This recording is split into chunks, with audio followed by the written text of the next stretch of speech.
CPM സംസ്ഥാന സമ്മേളനത്തിൽ കേരളത്തെ ആധുനിക ലോക നിലവാരത്തിലേക്ക് എത്തിക്കാനുള്ള തീരുമാനങ്ങൾ ഉണ്ടാകുമെന്ന് മുതിർന്ന CPM നേതാവ് എസ് രാമചന്ദ്രൻപിള്ള മുൻകാല അനുഭവങ്ങളുടെ പശ്ചാത്തലത്തിലാണ് നവകേരള രേഖയെന്നും SRP പറഞ്ഞു.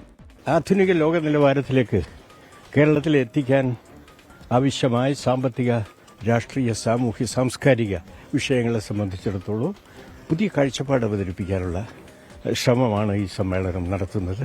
ആ നിലയിൽ കേരളത്തിന്റെ ഭാവി വികസനത്തിന് വലിയ സംഭാവനകളായിരിക്കും ഈ സംസ്ഥാന സമ്മേളനം നൽകുക.